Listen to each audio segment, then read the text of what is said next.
So I want to create monuments for them.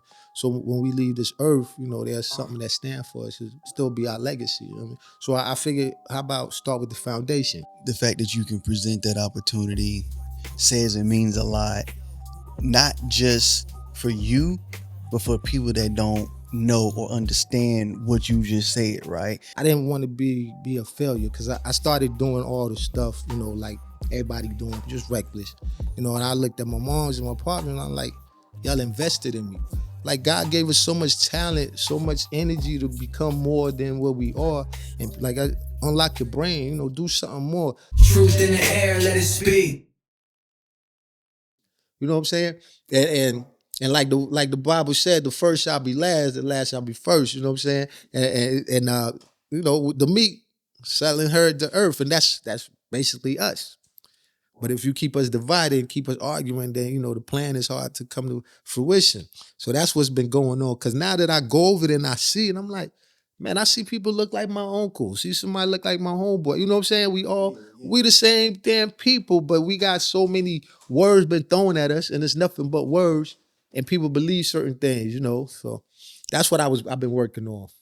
So I would usually like call someone from the continent or from Europe and all, black people, and we have this conversation, and just try to iron out. So that's what I was doing for all the months, man. I got at least, I think, 30 to 40 episodes. Then everybody just started doing their own thing. But So you not still doing that? nah, Like you done with that?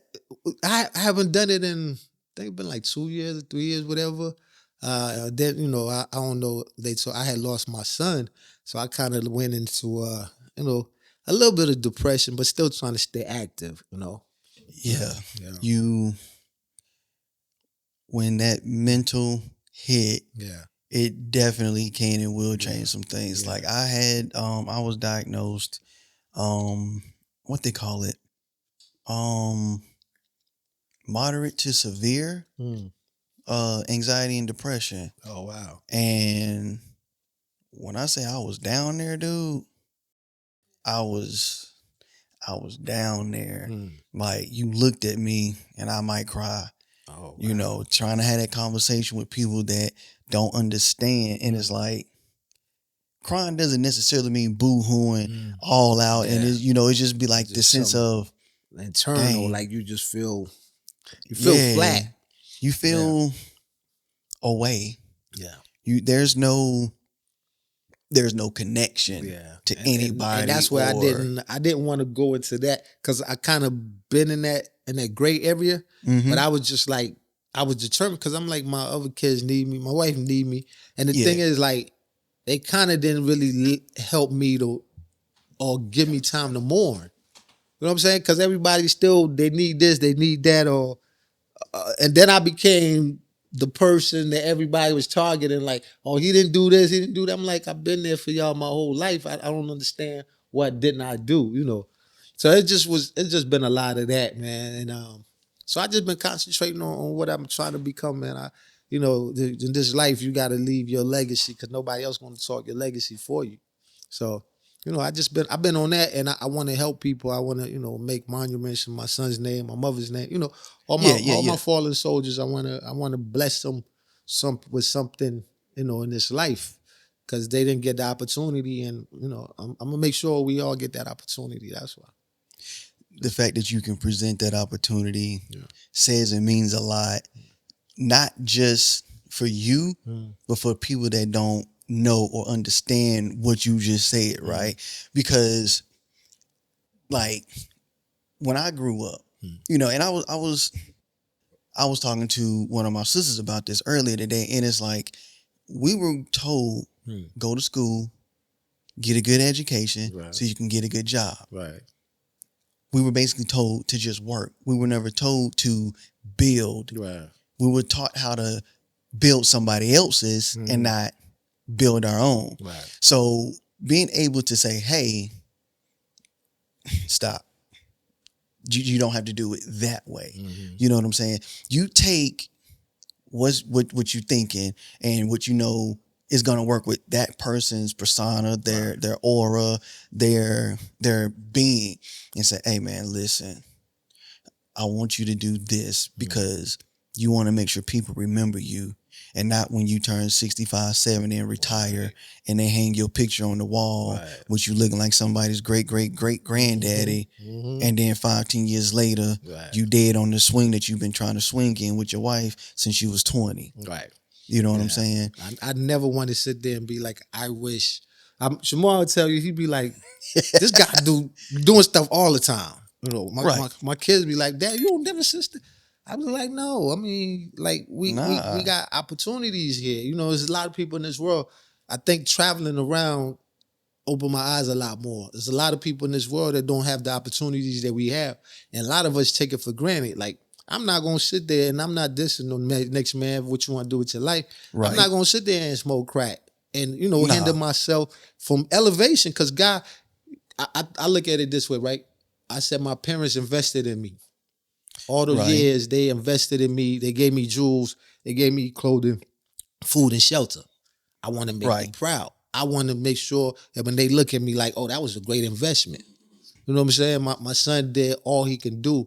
And because I want to change generations of our family legacy, you know, our families create a dynasty for us. You know, somebody like Jordan can sit back, even though the new generation mess up your money, but they can sit back and you have the opportunity to mess up the money because now you gave them some type of wealth. You know, I don't want us to have to go backwards and go back to the projects or any of that. You know what I'm saying? So I just want to alter the my family's life and help a lot of people along the way as well, man. That's what I spend my time at orphanages and all that, so that's what I do, bro.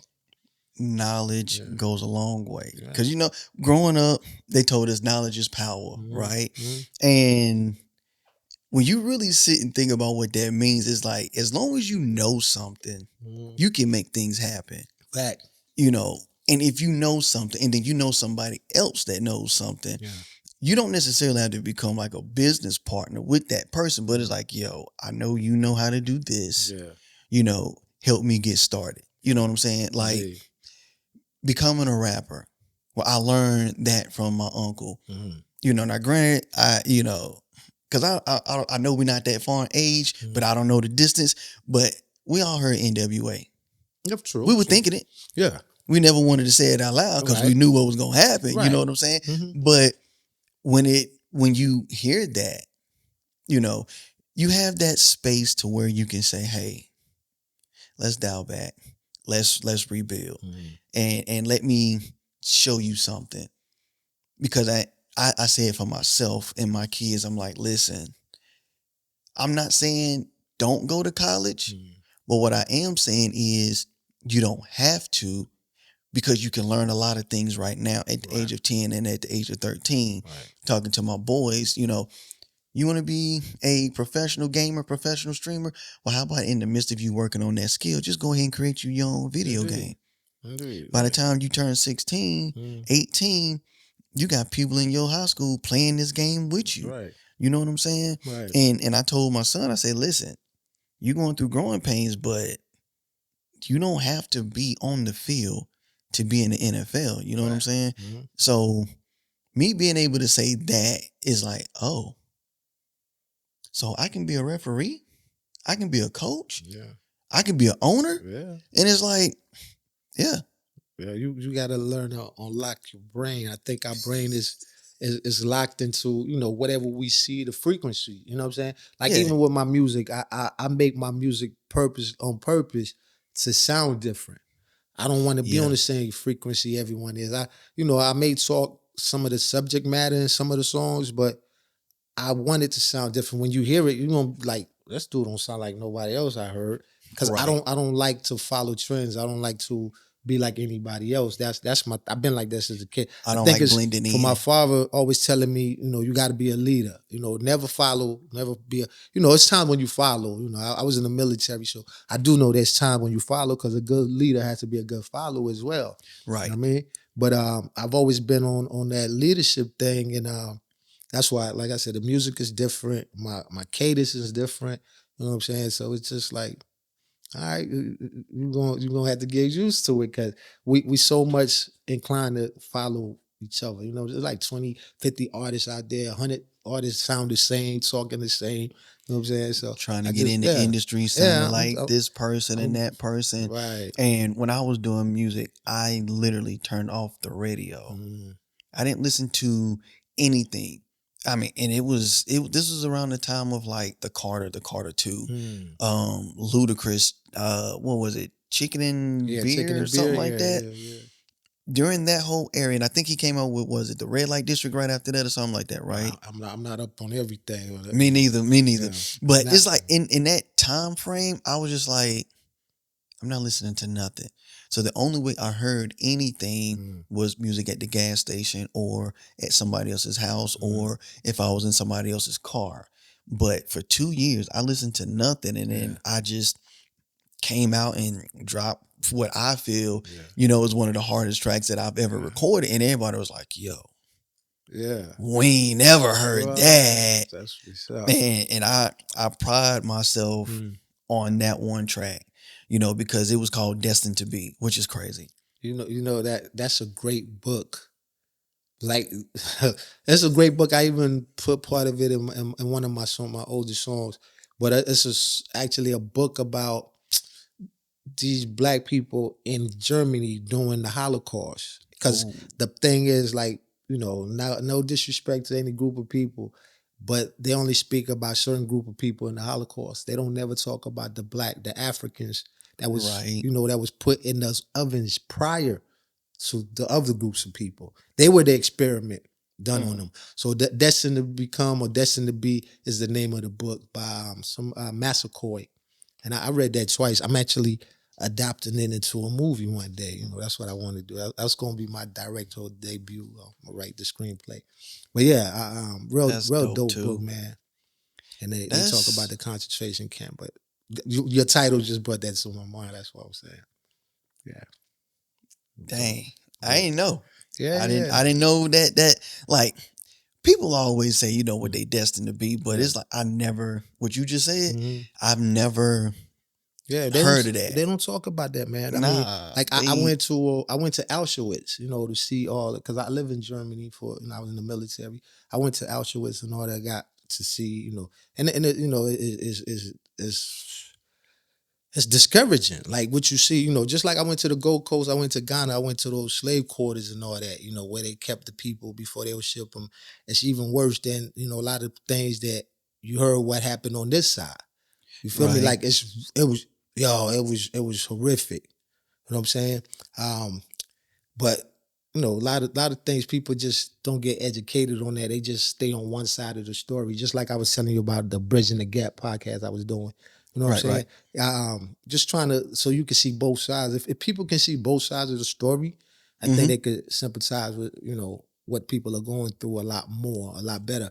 Because this world is just about me. Give me. You know what I'm saying? Everybody's about me, but you never look at the other side of the wall to see, like, you feel me? That's like with, and I don't know where I heard it. I probably heard it in a class, but it's like, who you only hear the side of the victor. You never hear the side of the person that lost the battle or lost the war. Right. And we take whatever the victor says and it's like, that's it. Right. But it's like it's always three sides to the story. Fact. Your story, their story, and what God saw. True. We won't know what God saw. Right. But even the innocent bystander that saw what took place and went down, they got a completely different story than the two people that was right there most of the time. Right.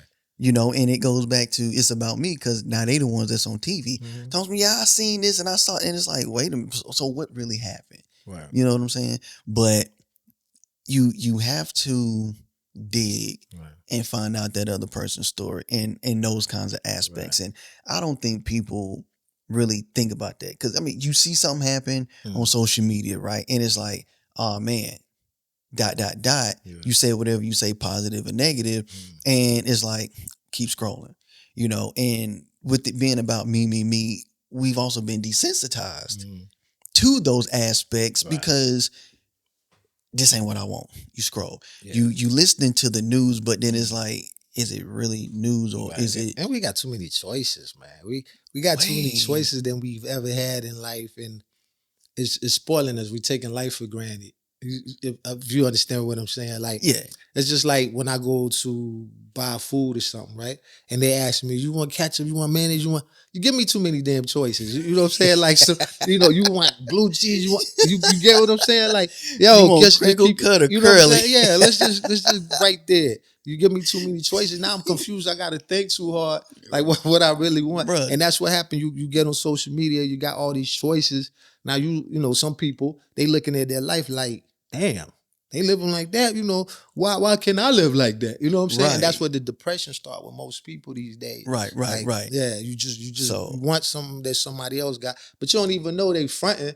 You know what I'm saying? That's they a probably rental. living in a hut and you don't even know it. Right. They don't spend all their money on these material items and you just looking at it, you know, and it's just, like you said, knowledge is the power, man. Yeah. Keep that. Out here renting Yeah. stuff, and you go from renting to leasing, and you do what I call batch recording. Yeah. So when you rent this Lamborghini Right. and you got this nice Airbnb, Mhm. you go ahead and have that stuff for a week, Right. and you shoot a year's worth of content, and then you be like, man, they came and repoed my car. I'm getting Ain't something that new, wild? and it carry you all the way to the end of the year, and it's like, dude, was it really? Ain't that wild? Was it Hold up, really? Did we start the podcast yet? We've been recording, so Oh.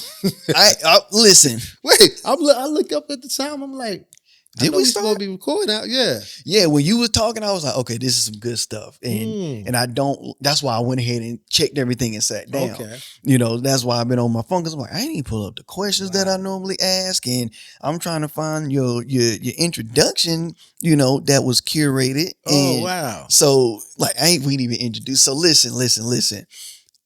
Welcome to Creative Roots Podcast, where seeds sown are visions grown. So this episode right here, I mean, we already in here. We here, right? We have KG Salone. Yeah.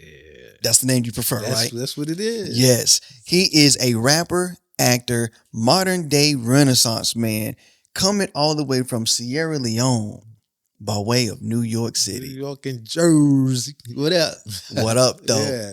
So, and then I forgot. What's that? I don't even have it. Well, Shamar, you took the bottle. I'm you know what? calling I you meant out. to bring some with me too. And but I was like, they got the bottle probably at the studio. But He took it the other day. did I leave some in the car? Y'all, I just made a whole bunch of shipments too. I took them out the car. this man makes his own rum. Okay. I thought I was going to have the bottle to show y'all, but I guess I'm going to have to get a picture and then just splat it on the screen real quick. Yeah. You want to talk about that rum to start out with? Yeah. So the rum is called Royal Tropical Rum. Right. I was doing a show, I think it was last year.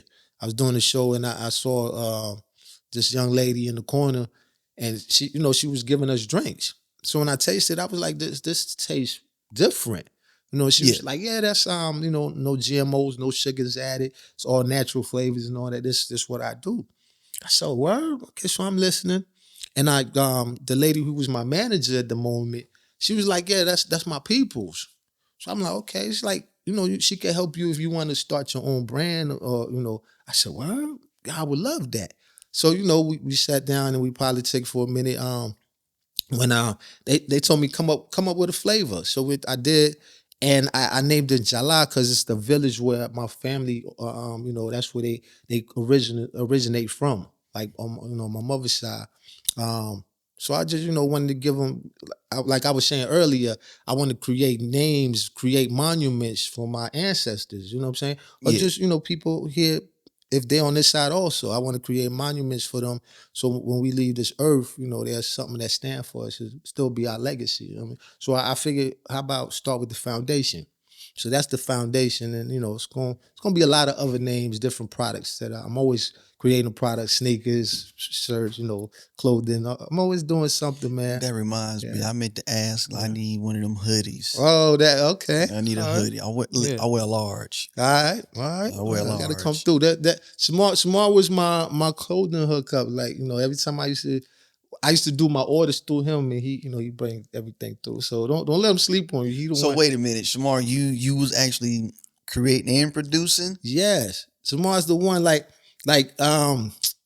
we met, let me see, was that 2020 or 2017 or something, I think, 2017.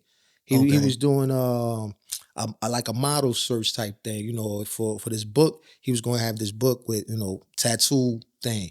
And, I'm Okay. tattooed. Yeah, we talked about that Yeah. book. So that's how we met. So I showed up and did the photo shoot, and I actually won the contest part of it. Mhm. And I was on the cover of his first magazine.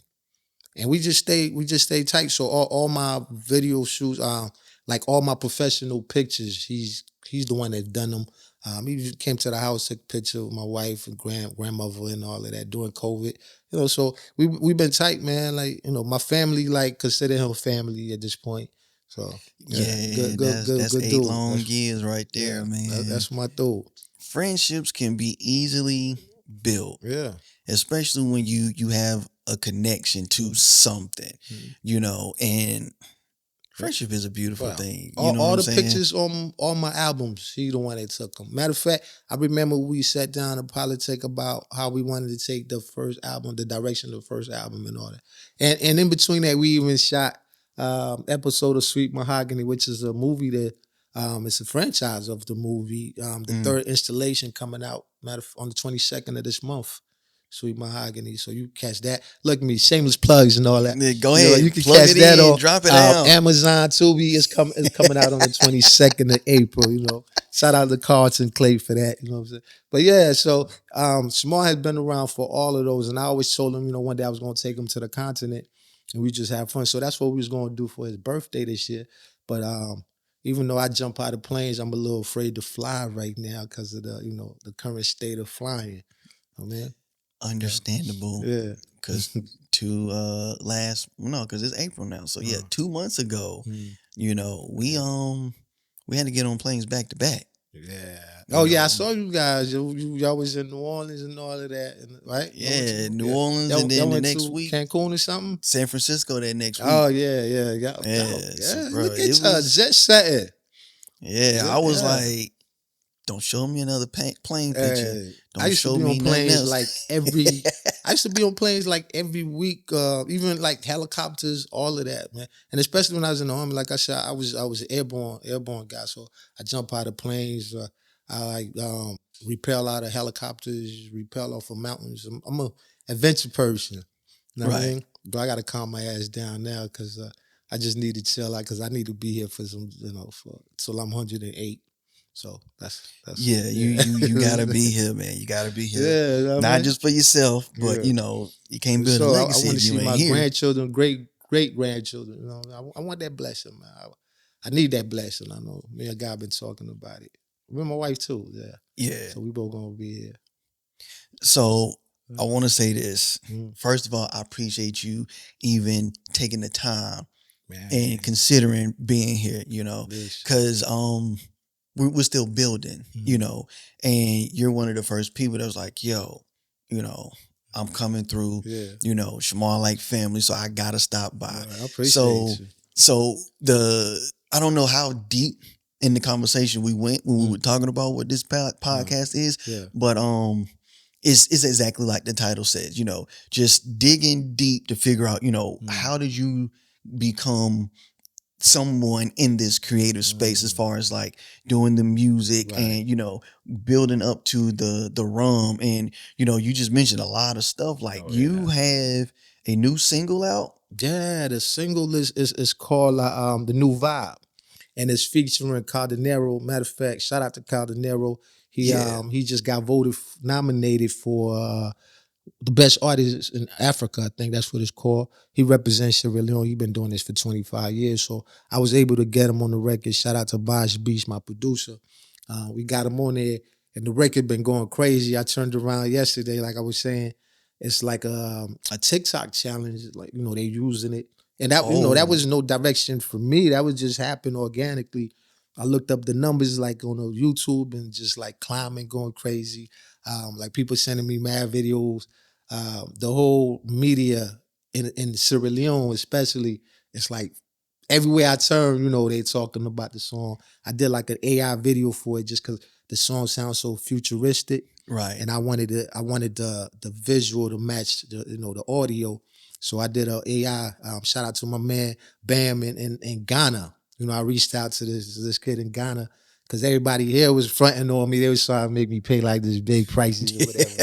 You know, but Bam came through and he did a wonderful job on it. And people, you know, I'm gonna let you check it out. The people like they going crazy over it because nobody has done that. You know, I always, like I said, I don't like to be like everybody. Nah. I think out the box. So, you know, and then we had another video that we kind of put together at first, and that, you know, people was loving that too. But the AI joint really like they own that one. It's crazy. They own that one. Yeah. That's that's what's up. Yeah. Especially because I know you say you've been doing music for a good minute, right? Yeah. I kind of like stumbled in. I was doing music as a kid, like before I went in the army and all that. Even the army sometime, but you know, you're so busy there, and I didn't really concentrate on it much, should I say? You know what I'm saying? So, and when I got out the army, I was like, I want to become an actor. You know what I'm saying? So I wanted to become an actor, and I was really trying to take it as serious as possible. So what I did, I went back to college and I got a college degree. So I do Shakespeare, I do all of that. That's what I went to school for theater. But you know, I do stage, all of that stuff, and then I just kind of parlayed it, went back to the acting on television and movies and stuff like that. So, so you out here? I'm a thespian, man. I graduated from UNCC. From doing theater, man. I do Shakespeare. I went to Shakespeare's house in Stratford on the Avon. I got a chance to go in the Globe, do a little small performance type thing in the Globe. You know, that's where Shakespeare always worked, in the Globe. Yeah. So, you know, I'm man. Yeah.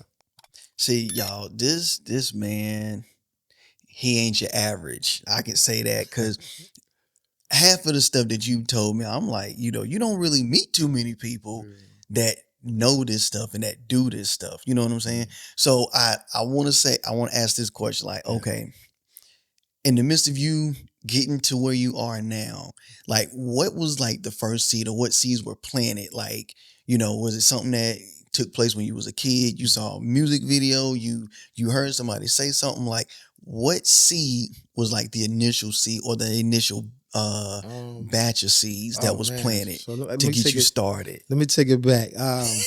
Let's go. So first of all, I was born in Sierra Leone, West Africa. Right. I was born there in this small, impoverished area, and I came to New York when I was like 8, 9 years old. You know what I'm saying? Yeah. So I think it's me, and when I was born, I basically was given to my grandmother, Sally, rest in peace, Grandma Sally. She was an Orthodox Muslim, so she used to take me to the mosque and all that. And I was like a kid that be outside, like I was outside, you know, stealing, whatever I had to do to maintain. You know what I'm saying? Wouldn't go to school, whatever. But over there, you grow up a lot faster. Right. So even if I say I'm 6 years old, I'm out here in the streets, late night, whatever, you know, trying to get what you got to do. So when I got to New York and then we moved to Jersey, you know, all my people live in Brooklyn, so I'm always in Brooklyn, so that's my home, you know. So you there? Yeah, you know what I'm saying. So I mean, I was watching all this stuff and just getting educated on, you know, how life moves. And if you like in Brick City in North, you don't move like a certain way, you know what I'm saying, you're gonna get left behind.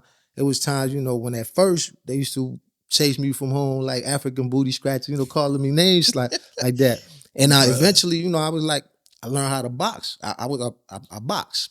So that's I did that in the army too. Yeah, I boxed. Else on the list. I boxed, and He-Man was like one of my heroes. You know, watching He-Man, so I started lifting weights. So I started bodybuilding, you know, powerlifting, all that. I got trophies for that, boxing, all of that. So it just, you know, went into the military. I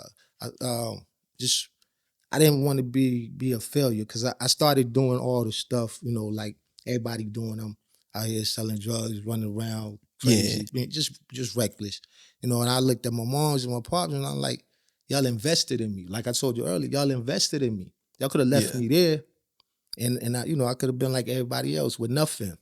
You saw the opportunity. Yeah, so I think that's what it is. And I never wanted them to be like, damn, we should have left him there. You know what I'm saying? So I was glad that they give me that opportunity to excel. And now, like, my father built a whole dynasty. You know, he came here in like 71. to this country. And he's brought so many other people, like my uncles, my aunts, my cousins, so many people. And when I look at his legacy, I'm like, this I could curse or whatever. Can I curse? Oh, like this nigga is fucking great. You know what I'm saying? Yeah. That's how I look at my father. He's my hero. My mother, my heroes. You know what I'm saying? So I'm just like, I can't, they here.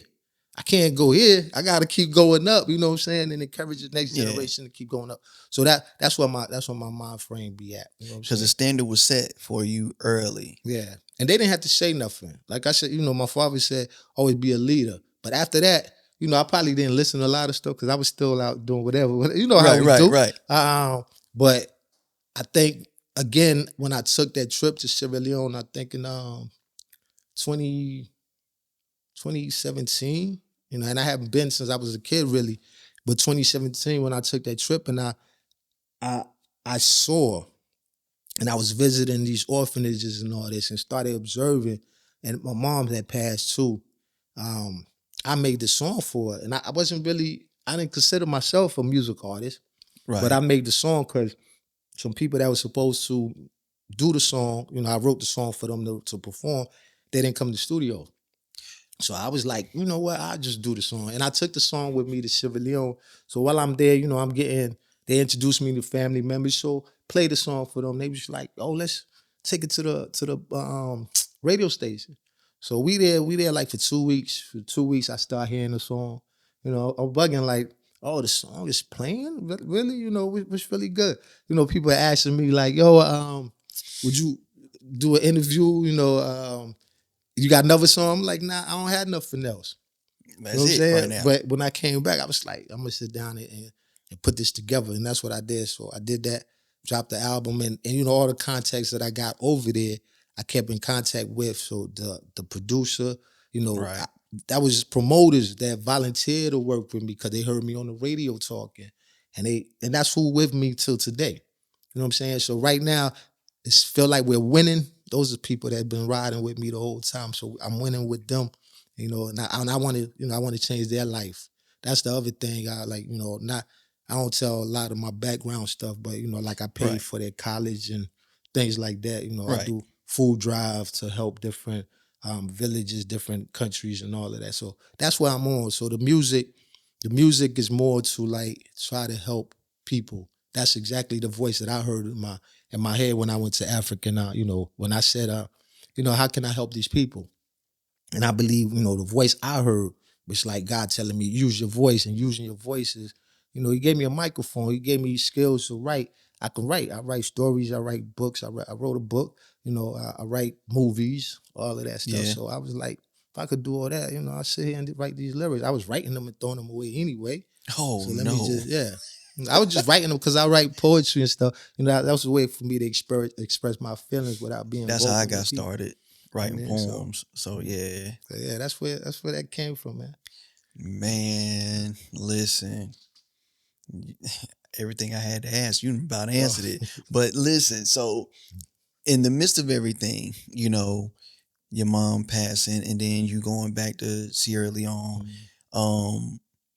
Did you see a shift with anything like people that supported you when you before compared to after you hit that radio station? And not because nobody really took me serious that I was doing it, because I'm not 25. You know what I'm saying? Because everybody, they expect you to be under 25 when you making music. And I was kind of leery about that at first. And I was like, fuck it. You know what I'm saying? God, only in this country we limit ourselves. You know what I'm saying? When I live in Korea, I see 80-year-olds going up the hill with baggage on their back. You know what I'm saying? Going up hills. When I'm in Hungary, when I'm in different countries, I travel a lot. You know what I'm saying? It's people, they living. But in America, they try to tell you like, oh, when you over 25, you need to stop living. Go sit down somewhere. You know what I'm saying? I'm like, come on, nah. That's why people dying. That's why people are depressed. You know what I'm saying? Like, let them live. Let them express themselves. Like, God gave us so much talent, so much energy to become more than what we are. Right. Like, unlock your brain, do something more. That's why some people, their life consists of just getting high every day because they're not thinking about nothing else. And they, like, again, they're in that me factor. Me. I don't want to just do this for me. I want to do this for my family. I want to do this for the world. I really want, like, honestly, I want to change the world. And I don't want to sound prejudiced, but I want to change black people's lives. No, that's feel not me? prejudice. Like, no, I love black people. If I was alive during the Panther move, I'll be a Panther. That's me, like, all the way to the bone. You know what I'm saying? Growing up, 5%, like, I don't know if you know 5% lesson. We study that. That's why they call me KG. That's knowledge God. But you know what I'm saying? So that makes sense now. Yeah. So, but I'm on that time. So everybody, I got no tolerance for black ignorance. I want to see us elevate. I'm with you on that. And it's a lot of it. And the crazy thing is, we don't like being called niggas, but we act like it. And I'm saying we, as, you know, all of us, you know, like it's like Chris Rock said, you know, I love black people, but I can't stand no niggas. You know what I'm saying? And it's like, you can't expect to not be called that if you don't change the way you move, the way you act, the way you talk, the way you speak, you know, things along that nature. And it's like, it don't matter what part of the country you from. You know, you can be way down deep in Mississippi country woods. You can be sitting right there in the seat up there at DC. You know what I'm saying? But when you flip that switch and they see it once, you label. And last I checked, we're always the gangsters and the thugs on TV. Right. But we're so much more than that. Like, that's the other thing. Right.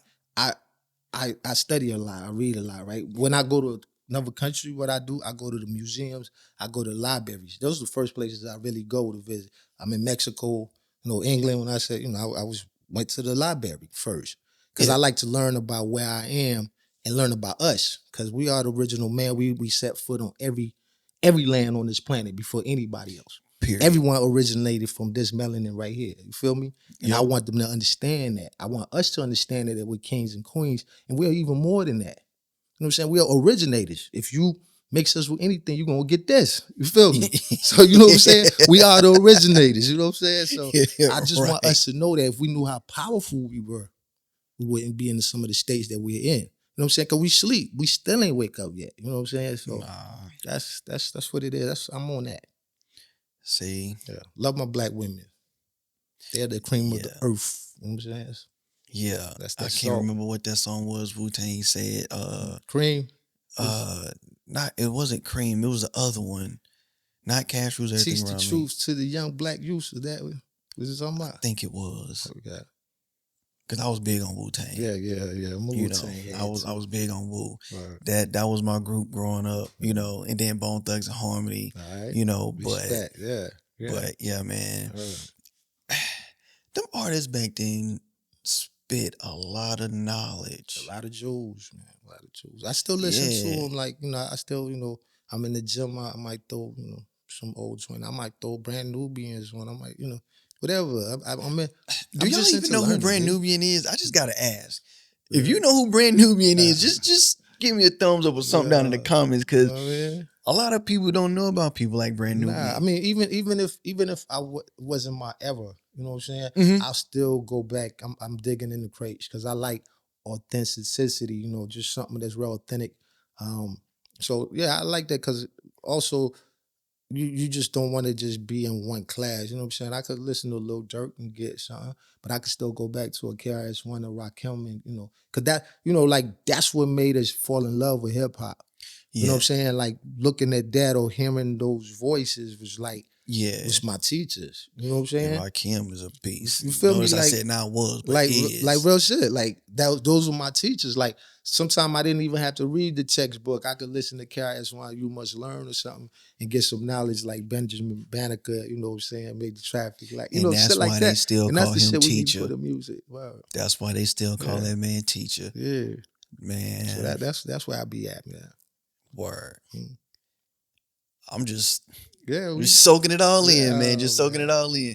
So we talked about a lot, and I don't know, it can't just be me, but this was very knowledgeable. Not just telling us who KG Salone is, but you even went through your history, and there's that what do you call it? That connectivity. There's that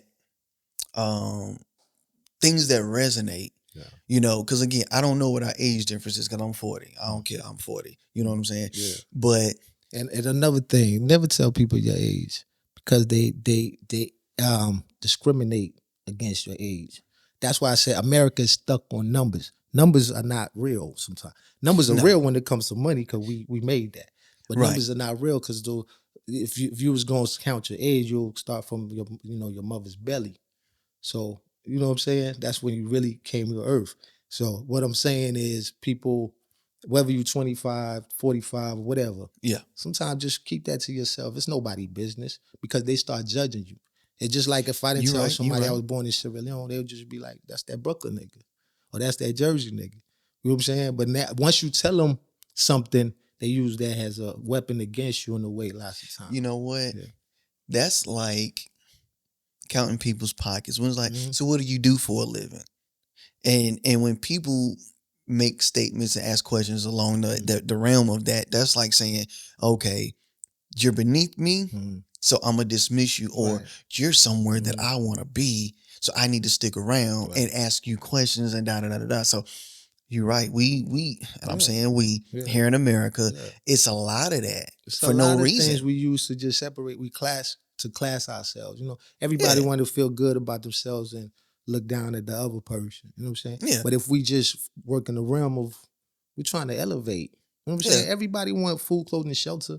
Everybody wants all the same things. Some people may have a better opportunity than others to have that. You know what I'm saying? But stop putting yourself in these pockets because you're limiting yourself from becoming so great.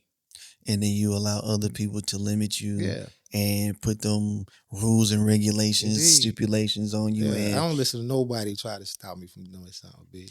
Nah. I'm along those lines too. If it's something stupid. Yeah, if it's stupid. Of course. I used to do a lot of stupid shit. Yeah. For real, I used to fight a lot. Me too. Like I used to ruin people's nights at clubs. You know, we went out as a group or something. I'd be the one fighting. So I looked at myself like, damn, what's wrong with you, man? Niggas can't even have fun around you because you're always bugging. So I had to tell. I got stabbed and I got shot, but it wasn't. That's not why I stopped because I still was bugging.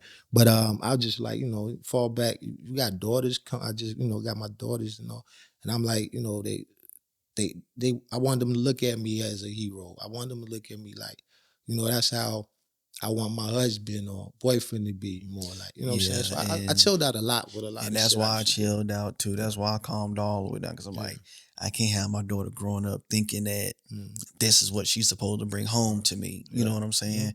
And now that I got boys, I'm like, listen, I'm trying to raise, young men. I'm trying to raise men, not niggas. You know what I'm saying? Yeah. And I tell people that like, just because that's where we come from, doesn't mean we got to pass. Now, you might need to put just a little bit like, hey, don't go out here and be scared, you take yourself. That line sometimes, but don't go out here and be like, you ain't got to do that, If you getting them grades, keep getting them grades. And, when people start picking at you and call you a nerd, tell them thank you.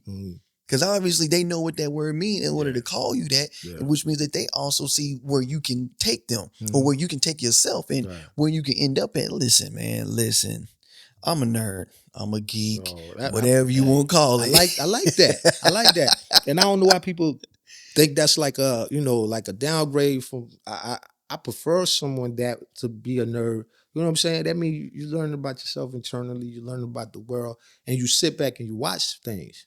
You know what I'm saying? You observe. Before you take action. You observe because because sometimes we get in the most trouble. I got in my most trouble by just jumping up and reacting. Instead of, peeping the situation and really see what's going on, I just jumped out and, jumped out the window. And sometimes that shit, put me in jail or, different shit, man. So that's how it used to be. And it got to a point where it's like, you know what? Let's plan this out. Let's be very strategic. Even if we about to go do something stupid, let's be strategic about how stupid we gonna be about it. You know what I'm saying? And you take things like that And you have to figure out how to remold that, you know, and pass it down to even people our age, you know what I'm saying? In our age range, or, you know, a little bit younger, a little bit older, because sometimes you just need to stop. Right. Some people don't know you need to just stop. You know, you running, hard break. You walking, stop. Pay attention to what's going on around you sometimes, because you can keep going and realize that it's too late, that you went down the wrong path. Yeah. You know what I'm saying? So listen, you know, well, you never really seen or heard me talk. Yeah. You know what I'm saying? Yeah. It's just usually be like, yo, what's up? And I'm like, what up? And I go sit down always somewhere. In the cut. So yeah, this is the longest conversation we've had. And I'm loving it, because I like to, you know about people and be educated and, you know, see where they come from. And it's always like, what jewels is going to be dropped? You know, what knowledge is going to be put in front of me that I can gain and use for myself? Yeah. And if not for myself, what can I pass along? Right. So I'm going to try to end this podcast. And one thing I want to know is, so it's already been a lot of jewels and a lot of gems dropped. You know, it's a lot of gold laying on this ground, on that mic, you know, in that soundboard. But if there was one thing that you could say to somebody else that's trying to be a creative or working up the scale in this creativity, like, what seed or seeds do you want to plant, you know, to these potential people? I'll say, you know, whatever you believe in is really, you know, closest to your heart. Yeah. As long as it's not, you know, to harm anyone, you know, like, follow that. Talk to God about it first, of course, you know, make sure that it lines up with his, you know, his will. His will for you. And and then whatever you got to do is, like, put your foot on the pedals, and don't let nobody stop you. I don't care if it, shout out to my wife. She don't ever, that's my encouragement too. 110% got my back. That's the other thing, you know, she pushed me to be great. But put your foot on that pedal. You know what I'm saying? Don't let off the gas. Like my man, he got a call, all gas, no brakes. Shout out to him too, man. But you know what I mean? Like, just put your foot on the pedals, keep pressing, because it's gonna be a lot of obstacles in the way. It's gonna be a lot of even your own people trying to slow you down. Like, oh, you're not that good. You're not. You know what I'm saying? Like, your own kids would tell you some bullshit. You know what I mean? But I mean, you alright. Yeah, you alright. I mean, you ain't that, but you alright. You know, but I'm like, I am him. You know, in your heart, in your mind, you know, you feel like you're him. You keep pushing that pedal, man, and you eventually, you know, even for me, I'm talking for me, because I haven't reached the pinnacle, you know, where I'm trying to go. Like, when I get to my zenith, it's on, and I'm telling you, it's about my people, right? Period. Like, I love my people, bro. I love my people, bro. I love my black women, bro, because that's who we got to empower. You know what I'm saying? Like, when you get locked up, who you call? You call your moms. You call your girl, right? Them the first two people you call. Indeed. So, but we're easily to, like, you know, step on them and abuse them and whatever, verbally, emotionally, we do that to them. But they're the cream of the planet Earth. They gave birth to everything. They're the originals more than the black man. You know what I'm saying? And why we disrespect them so much, we gotta lift them up. Like, if we lift them up, it make us better. Like, who take care of all our business? Right. You know what I'm saying? Like, it's elementary. Like, you know, it's like 1 + 1 = 2. And we just get that, you know, we get that wrong all the time. Once we get that foundation back right, man, we good. I think that's what we doing wrong, man. We got to start from that foundation. Let's start with them first. We got to empower them, man. They out here floating and just letting, like, mad shit happen to them. You know, they're lost. That's why when you turn on Instagram, whatever, they bugging out on there. You know what I'm saying? Because they're lost. Right. We didn't go back and educate them with what we was learning, and they didn't come back and educate us. We just kind of, you know, they did what the devil did, what it was supposed to do, trick knowledge and just tricked us all into both sides. So all of that, man. All that. Well, listen, I appreciate you being here. Well, thank you. I appreciate everything that you said, man, because like I said, we've never really had a conversation like this, or a conversation really, period. This is me all the time though. So yeah, because like I say, like normally when we see each other, it's like, yo, what up? Right. And one of us is doing something. You might be talking to Shamar, and I'm like, all right, well, let me, and knock this stuff out while y'all had a conversation. You always working, man. Always working. You gotta stop and smell the flowers, man. You know what I'm saying? Yeah, we got, and then we got a whole lifetime of sleep. We gotta come out here and get that sunshine. Got to. Yeah. So I'm about to be outside on the other side. I ain't getting ready to be doing nothing stupid. But so that's this podcast, man. And where can people find you? Man, it's KG space SALONE, KG Salone. Like I said, KG Knowledge Guy. Salone, I took that name and added to it when I took that trip to Sierra Leone. And that's the acronym for Sierra Leone. So Salone added on there. Just can't just look up KG, so many KG. But KG Salone, I'm that one. Yeah. Word. Yeah. Well, y'all heard it, man. Go check out this new Sweet single. Mahogany. The single too? Yeah. The single. Check out the rum. All right. Sweet Mahogany, the movie, dropping on the 22nd of March. April, my bad. Yeah, the movie. Yeah, the movie. The album. The single. Yeah, and the album is called The African Booty Snatch. Huh? Yeah, you got an album. Yeah, I got like 2. I'm about to drop a third one. Actually, I got more than that, but I dropped the African Booty Scratcher was my last release. I dropped, you know what I'm saying? And before that, Salone to the World, Sierra Leone to the world, KG to the world type shit. Go check this man out, y'all. This is Creative Roots, and I think we out. We out. Appreciate you, brother. Hey, man, I appreciate you for real. Listen. Hey, real quick, just wanted to say thank you all for tuning in to another episode of Creative Roots Podcast. If you are a creative and you're interested in being a guest on this podcast, feel free to send a DM on Instagram or TikTok, and you can find us at creativeroots.podcast on both, Creative Roots Podcast on Facebook, and we look forward to talking to you soon.